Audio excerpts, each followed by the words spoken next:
Shalom, salam damai sejahtera Kristus bagi Bapak Ibu Saudara semua yang dikasihi Tuhan, baik yang ibadah onsite pagi hari ini di Gereja JKI Hosanapuri maupun yang online di rumah Bapak Ibu Saudara masing-masing. Saya juga ingin menyapa Bapak Ibu Saudara semua, damai sejahtera Kristus melimpah dalam kehidupan kita semua. Doa saya semua baik-baik, semua sehat, semua dalam naungan perlindungan Tuhan. Puji Tuhan. Nah, tema khotbah pagi hari ini yaitu membangun imunitas rohani. Membangun imunitas rohani. Apa itu imunitas? Menurut Kamus Besar Bahasa Indonesia artinya kekebalan. Kekebalan. Imunitas yaitu pertahanan pada organisme untuk melindungi tubuh dari pengaruh biologis luar dengan mengenali dan membunuh patogen. Nah, kata patogen, saudaraku, itu mikroorganisme parasit. Dan dalam bahasa Yunani itu artinya penyebab penderitaan. Nah, saudaraku, saya bisa tambahkan, jadi imunitas itu sederhananya pertahanan dari dalam tubuh kita untuk menangkal dan melawan segala bentuk infeksi, virus, bakteri, parasit dari luar. Jadi kalau imunitas kita ini bagus, kekebalan tubuh kita bagus, maka tubuh kita dapat melawan kuman dan mengeluarkannya dari tubuh kita. Nah, caranya bagaimana? Kalau ingin membangun imunitas secara fisik tubuh, ya kita semua pasti tahu, ya kita mesti minum vitamin. Nah, hari-hari ini konsumsi vitamin yang harus kita perhatikan adalah C dan E. Kemudian apa lagi yang harus kita lakukan? Olahraga, kena panas matahari, ya olahraga ringan yang secukupnya, kemudian istirahat juga yang cukup, makan makanan yang bergizi. Nah, itu kalau ingin membangun imunitas tubuh kita supaya tidak gampang sakit atau kalau seandainya sakit cepat sembuh. Nah, saudara yang kasih Tuhan, bagaimana dengan kerohanian kita? Kita juga perlu membangun kekebalan manusia rohani kita. Nah, lihat sama-sama saya, saudaraku, Yudas Fatsal yang pertama ayat yang ke-20 dan 21. Yudas hanya ada satu Fatsal.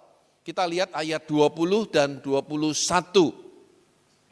Yudas ayat yang ke-20 dan 21 dikatakan, akan tetapi kamu saudara-saudaraku yang kekasih, bangunlah dirimu sendiri di atas dasar imanmu yang paling suci dan berdoalah dalam Roh Kudus. Peliharalah dirimu demikian dalam kasih Allah sambil menantikan rahmat Tuhan kita, Yesus Kristus, untuk hidup yang kekal. Amin. Nah, mari kita perhatikan beberapa ayat dan kalimat di dalam dua ayat yang kita baca ini. Yang pertama yaitu kata bangunlah. Katakan sama-sama saya, bangunlah. Ya, bangunlah, building up, dibangun.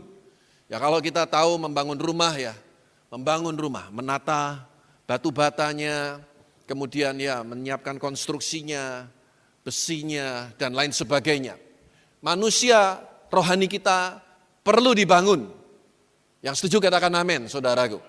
Kita seringkali hanya memperhatikan yang fisik, yang jasmani, yang kelihatan. Ingat, manusia terdiri dari tubuh, jiwa, dan roh. Kita hanya memperhatikan seringkali tubuh dan jiwa. Tubuh fisik yang kelihatan. Jiwa itu pikiran, perasaan, kehendak kita. Tapi ingat, saudaraku, ada roh manusia. Itulah manusia kita yang sebenarnya. Di dalam roh kita ini, saudaraku, yang membuat kita bisa memiliki kerinduan untuk mengenal Tuhan. Menyadari akan keberadaan Tuhan. Makanya kita banyak manusia takut kalau mati nanti masuk surga atau neraka. Itu ada di dalam roh kita. Memang pikiran, perasaan, kehendak kita, jiwa kita membuat kita memiliki kesadaran itu.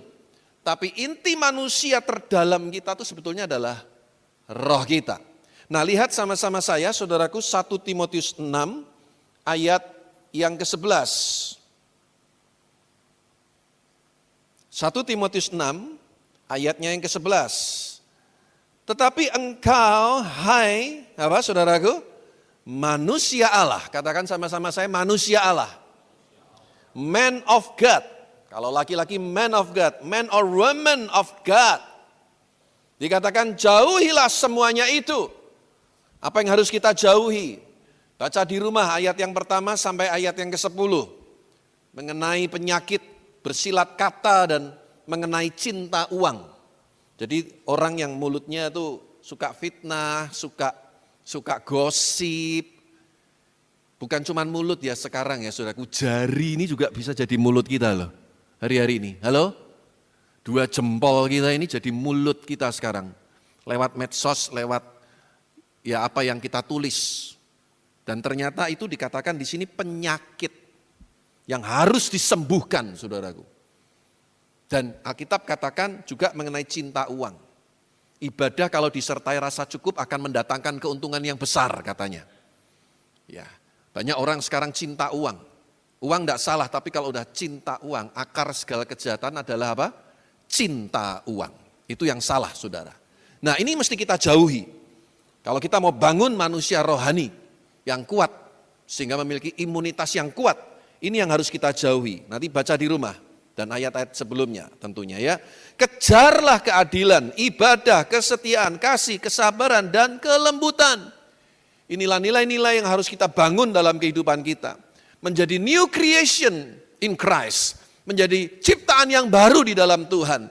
Kita punya standar hidup yang berbeda. Yang harus kita bangun dalam kehidupan kita. Day by day, hari demi hari, dari waktu ke waktu.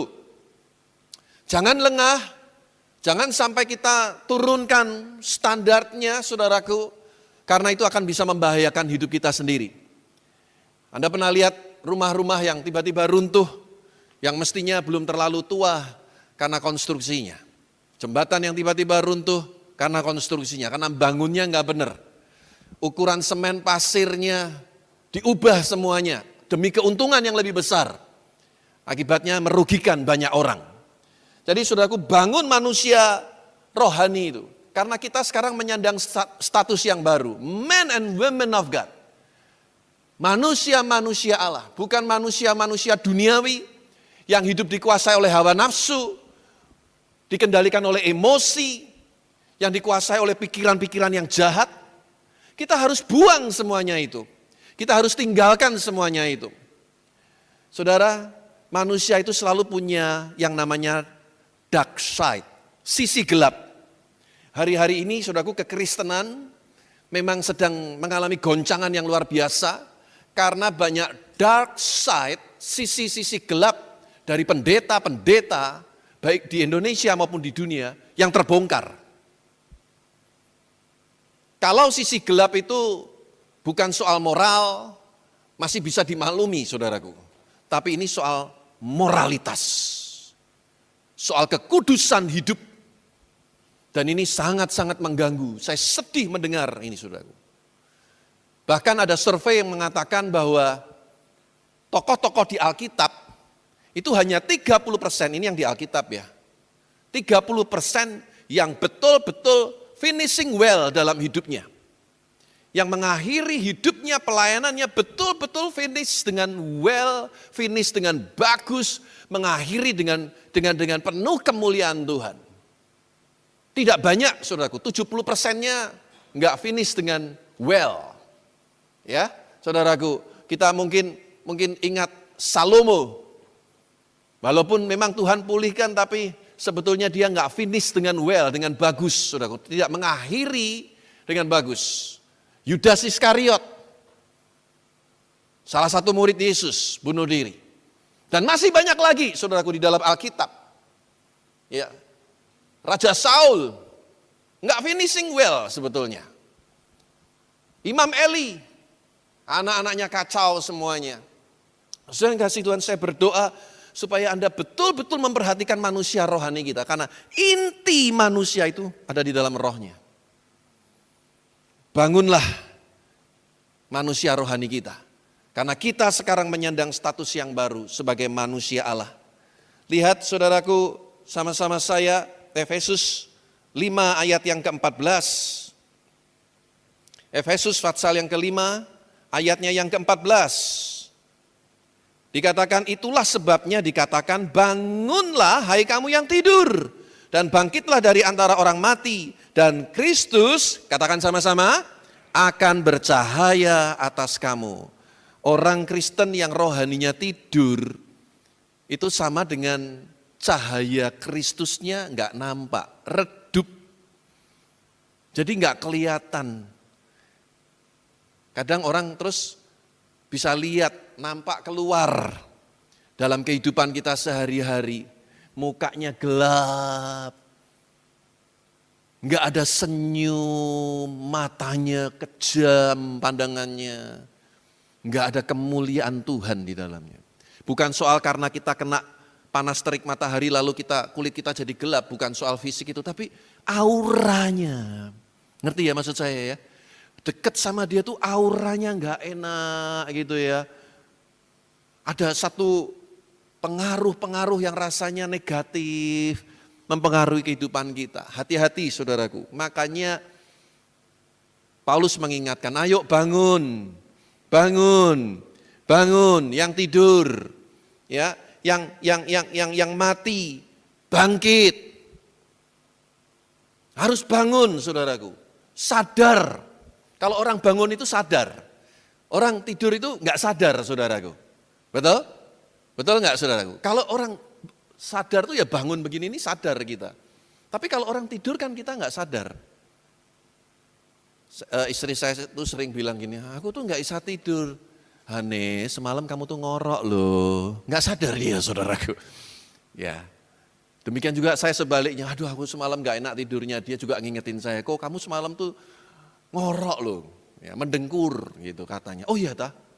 Saudara yang kasih Tuhan, ayo sadar, bangkit.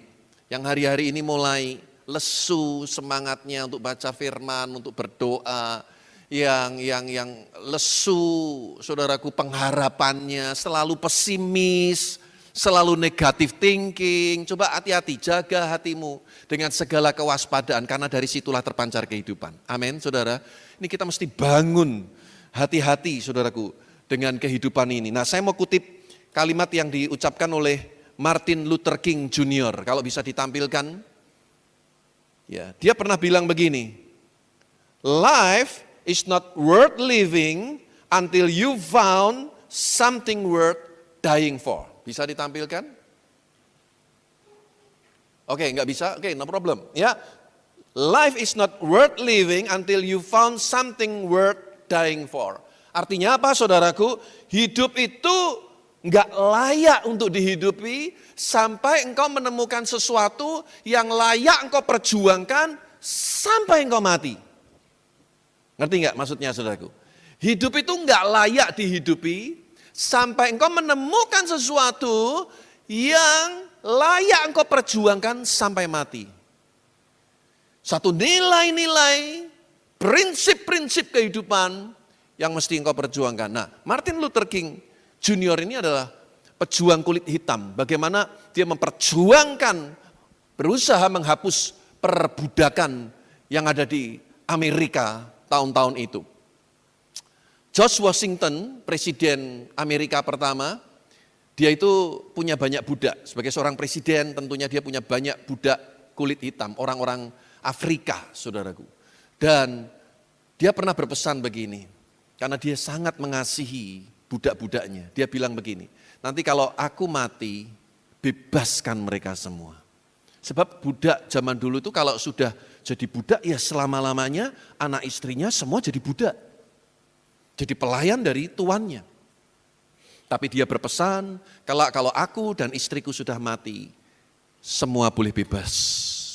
Saudara yang kasih Tuhan, saya rindu setiap kita punya prinsip-prinsip kehidupan yang benar, membangun manusia rohani ini.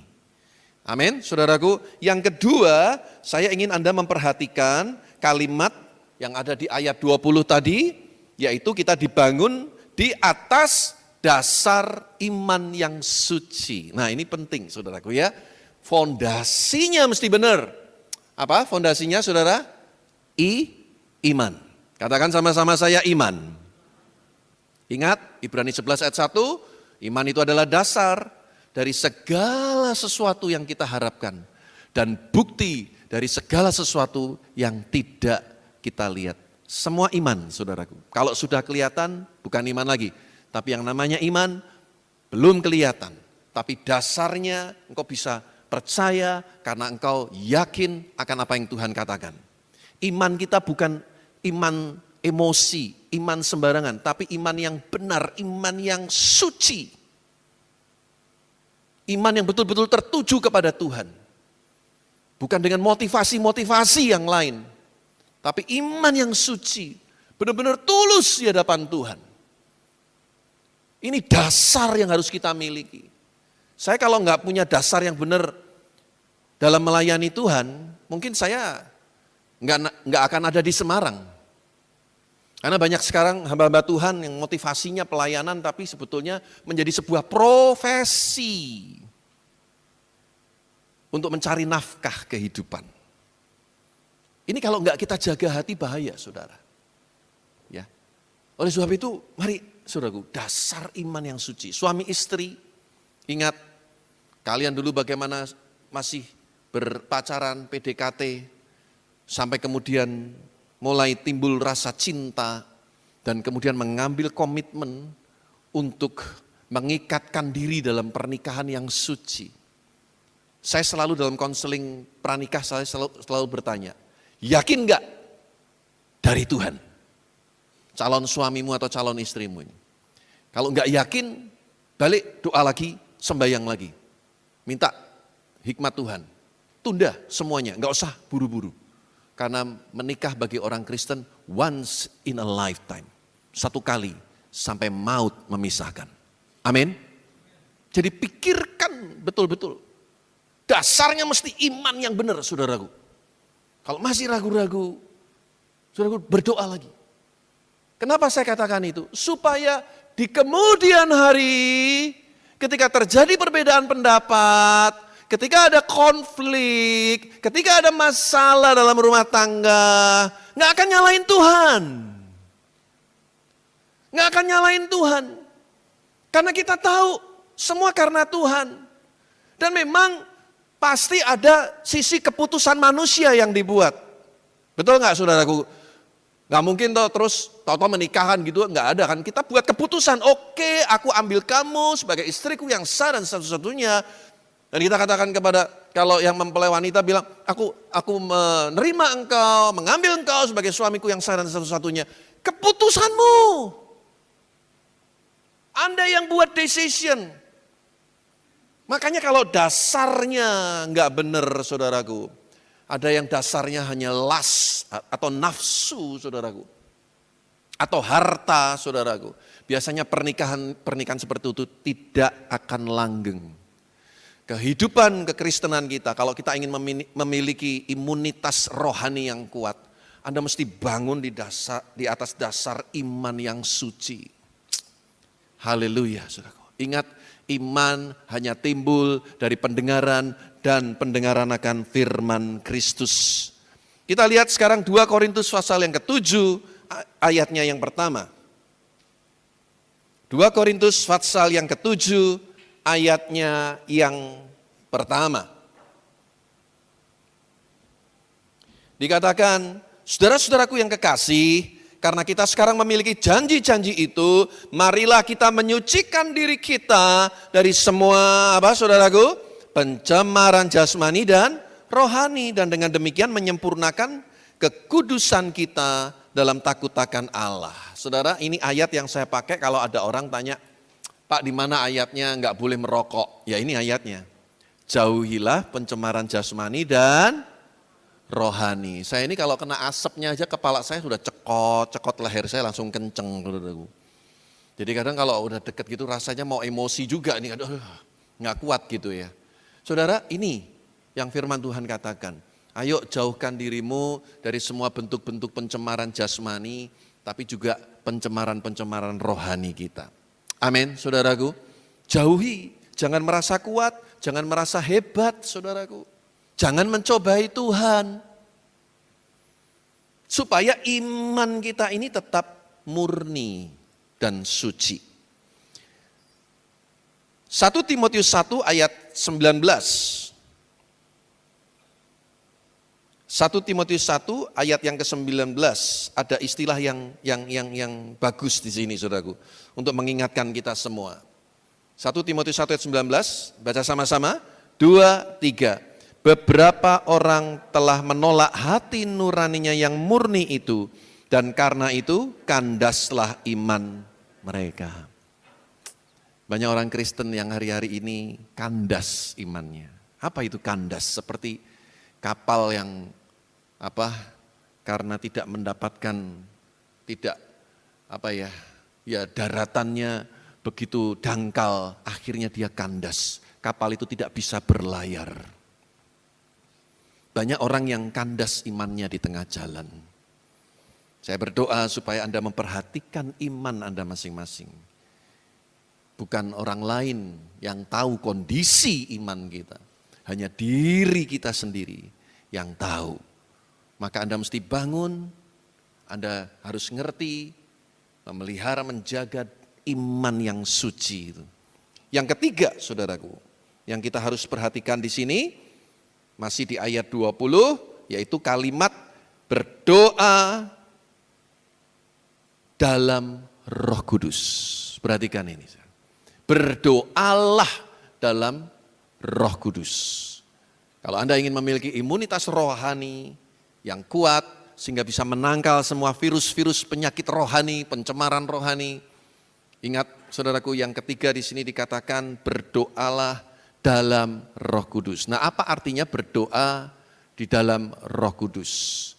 Berdoa di dalam Roh Kudus artinya berdoa menurut pimpinan Roh Kudus.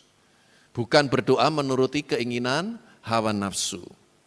Kalau ada pendeta yang mengajukan proposal kepada kami untuk pembangunan gereja, saya dengan tim, teman-teman, saudara ya Pak Mulyana di Jakarta, kita selalu akan melihat mana yang akan kita setujui, mana yang tidak. Tidak semuanya kita setujui, bahkan kita menyarankan, kadang pendeta itu berpikir, iman gitu ya, bikin yang gede sekalian, yang megah. Kita malah nggak mau, saudaraku. Ya satu memang pasti ada budgetnya, yang kedua jangan sampai kita menimbulkan seperti jurang pemisah, sementara rumah-rumah penduduk di sekitarnya sederhana. Ya sewajarnya lah bangun gereja gitu. Ngerti ya maksud saya saudaraku? Jadi kita ini jangan semaunya kita sendiri. Beberapa proyek bahkan dihentikan karena nggak seperti yang diharapkan, tiba-tiba bangun lantai 2. Ditanya loh, buat apa ini? Wah nanti kita mau gini gitu. Lah ya sementara yang mencari dana kan setengah mati saudaraku. Ada pendeta tinggal di desa, doanya apa? Tuhan beri kami mobil Toyota Alphard Tuhan. Kira-kira ini pimpinan Roh Kudus atau emosi saudara? Nanti kalau betul-betul dikabulkan dapat Toyota Alphard, kira-kira bisa bayar STNK-nya enggak nanti kalau habis saudaraku? Berdoa di dalam Roh Kudus. Bukan nuruti keinginan kita sendiri, emosi kita. Saudara, Alkitab mengatakan doa yang dijawab adalah doa yang sesuai dengan kehendak Tuhan. Bukan semau kita sendiri. Lihat saudaraku Efesus pasal 6 ayat 18. Efesus pasal 6 ayat 18. Dalam segala doa dan permohonan, berdoalah, saudaraku? Setiap waktu di dalam roh dan berjaga-jagalah di dalam doamu itu dengan permohonan yang tak putus-putusnya untuk segala orang kudus. Jadi setiap waktu kita ini doa harus di dalam roh, dipimpin oleh Tuhan, menyatu di dalam Tuhan. Betul-betul kita mengikuti apa yang jadi kehendak Tuhan dalam hidup kita. Bukan hanya sekedar menuruti emosi, menuruti pandangan mata kita, tapi belajar menundukkan diri dalam otoritas Roh Kudus. Mungkin tidak enak, mungkin menyakitkan, mungkin lama jawabannya. Tapi kalau itu dari Tuhan, memang itu kehendak Tuhan, pasti yang terbaik buat kita. Seandainya Tuhan berkata tidak sekalipun, percayalah yang dari Tuhan pasti yang terbaik untuk kita. Hari ini kita belum tahu, tapi kelak kita mengerti rancangan Tuhan itu selalu bukan kecelakaan, tapi masa depan yang penuh pengharapan. Tepuk tangan bagi Tuhan kita yang luar biasa, saudara. Berdoa di dalam roh. Menyatu betul-betul dalam Tuhan. Makanya perlu konsentrasi, perlu ketenangan, kesegaran, saudaraku. Yang kedua, masih di poin yang ketiga ini, apa yang dimaksud dengan berdoa di dalam roh? Yaitu berdoa dalam bahasa roh. Coba kita lihat, saudaraku, 1 Korintus 14 ayat yang keempat. Jadi sekali lagi penekanan saya berdoa di dalam Roh Kudus ini, yang pertama berdoa menurut pimpinan Roh Kudus, menyatu dengan Roh Kudus, mengerti kehendak rencana Tuhan. Yang kedua baru berdoa dalam bahasa roh. Jangan sampai ada orang bilang berdoa dalam roh berarti berdoa dalam bahasa roh. Bukan itu prinsip utamanya. Itu karunia yang Tuhan berikan. Sama seperti Anda mau bisa bahasa Inggris, ya Anda belajar, sekolah, baca buku, bahasa Inggris. Bahasa roh sama, Anda belajar. Tapi belajarnya bukan dari pendeta, belajarnya dari Roh Kudus. Hanya Tuhan yang bisa kasih. Lihat 1 Korintus 14 ayat yang keempat. Siapa yang berkata-kata dengan bahasa roh, ia membangun siapa? Dirinya sendiri. Tetapi siapa yang bernubuat, ia membangun jemaat. Lalu langsung aja kita lihat ayat 14. Ayat 14, 1 Korintus 14 ayat 14, sebab jika aku berdoa dengan bahasa roh, maka rohkulah yang berdoa, tetapi akal budiku tidak turut berdoa. Jadi ini ada dua prinsip yang penting dalam bahasa roh ini. Yang pertama, ketika Anda berdoa dalam bahasa roh, itu membangun dirimu sendiri. Nanti baca selengkapnya, saudaraku, 1 Korintus 14 ini. Memang orang lain tidak tahu, tapi Tuhan tahu. Orang-orang Pentakosta zaman dulu bilang begini, kalau orang berdoa dengan bahasa roh, manusia enggak tahu, bahkan setan pun tidak tahu. Hanya Tuhan yang tahu apa yang menjadi doa-doa kita. Dalam surat Roma dikatakan dengan keluhan-keluhan yang tidak terucapkan, kita berdoa dan Tuhan mengerti apa yang tersimpan, terkandung di dalam relung hatimu yang paling dalam. Itu bahasa roh, saudara. Ya. Saudaraku, ayo kalau Anda didoakan hamba Tuhan untuk kepenuhan Roh Kudus, jangan takut saudaraku. Dan Anda harus praktekkan, semua kalau nggak dilatih nggak akan bisa. Nggak akan bisa, seperti yang Tuhan kasih kepada kita, ucapkan aja, mengalir aja, nggak usah takut. Nah selama ini saudaraku yang menjadi masalah adalah cara prakteknya, penggunaannya. Alkitab katakan semua harus tertib dan teratur. Jadi kalau saudaraku, beberapa gereja tidak menerapkan atau tidak mengizinkan, saudaraku, bukan soal bahasa rohnya. Kalimat ini tertulis di dalam Alkitab dan betul-betul ada. Murid-murid pada waktu hari Pentakosta dipenuhi, mereka berbahasa roh, bahasa-bahasa yang baru. Glosolalia. Ya saudaraku, dan itu terjadi beberapa kali ketika ada lawatan Tuhan. Mereka berbahasa roh, berarti ada di dalam Alkitab. Tinggal prakteknya saja. Ada beberapa gereja yang tidak mengizinkan itu dipraktekkan dalam jemaat yang besar. Pertemuan raya seperti ini, itu untuk pribadi. Silahkan, itu hanya soal prakteknya saja, bagaimana mengoperasikannya saja. Tapi poinnya adalah ketika Anda berbahasa roh, engkau membangun dirimu sendiri. Jadi kalau di rumah, berdoa, mulai berdoa, pakai bahasa roh itu menguatkan dirimu. Pikiran kita berhenti dulu, Tuhan aku pengen punya ini Tuhan, aku perlu ini Tuhan, aku butuh ini. Stop dulu doa dengan pikiran ini. Bukan gak boleh pakai pikiran tapi berhenti, berbahasa roh aja. Oh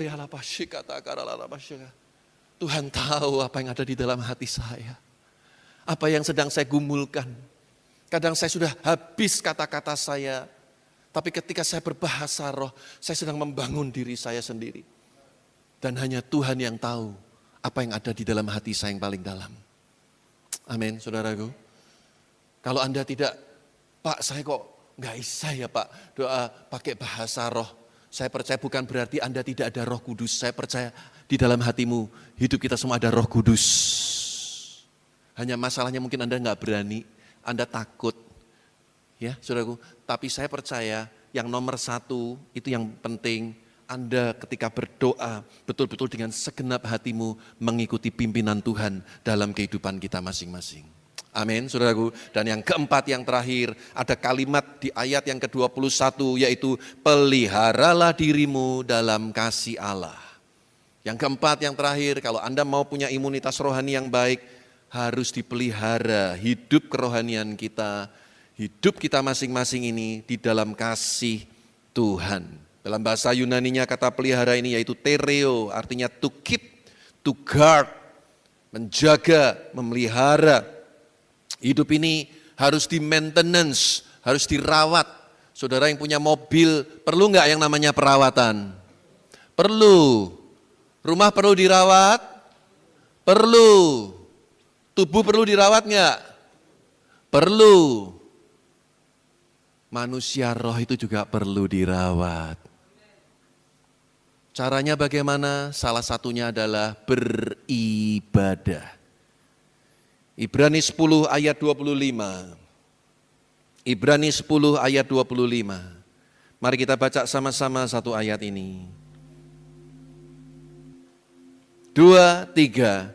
Janganlah kita menjauhkan diri dari pertemuan-pertemuan ibadah kita, seperti dibiasakan oleh beberapa orang, tetapi marilah kita saling menasihati dan semakin giat melakukannya menjelang hari Tuhan yang mendekat.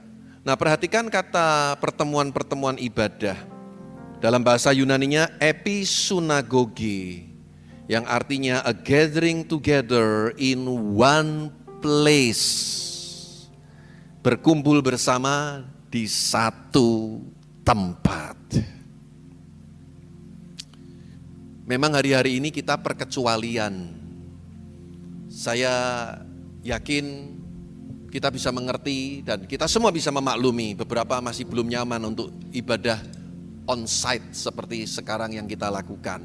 Saya masih bisa memaklumi, saudaraku. Tapi sebetulnya kalau kita lihat dulu awal mula kata ibadah itu gathering together in one place. Satu tempat. Kita bersyukur dengan teknologi yang ada di tengah-tengah pandemi COVID-19 ini, kita hidup di zaman yang begitu maju dan modern sehingga kita bisa online di rumah. No problem, memang kondisi seperti itu, yang belum siap no problem bagi saya. Tapi mari kita pahami baik-baik, ibadah itu dulu konsepnya adalah gathering together, berkumpul bersama di satu tempat. Dulu awal-awal kita mulai ibadah onsite seperti ini ya, benar. Saya bukan mengada-adakan Bapak pendeta, Bapak ingin ada kebaktian. Sorry, bukan. Tapi benar pada waktu saya duduk di depan, aduh, memuji Tuhannya itu beda loh kalau di rumah. Ayo jujur, siapa yang di rumah waktu kebaktian online serius ibadah, betul-betul ibadah.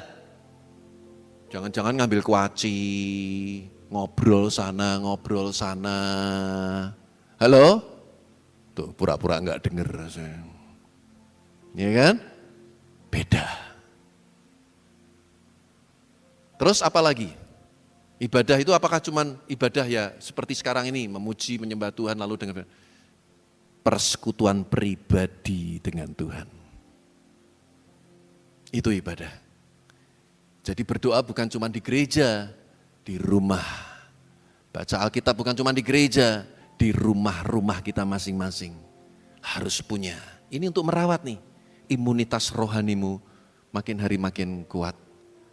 Jadi pada waktu masalah itu datang, kesulitan itu datang, karena kita punya imunitas rohani yang kuat, kita bisa tangkal semuanya itu, kita bisa hadapi semuanya itu. Tiba-tiba temanmu bilang, kamu kok bisa ya? Kamu kok kuat ya? Bukan karena kuat dan gagahku, tapi semua oleh Roh Tuhan yang ada di dalam hidup kita. Amin, saudaraku. Tuhan Yesus memberkati.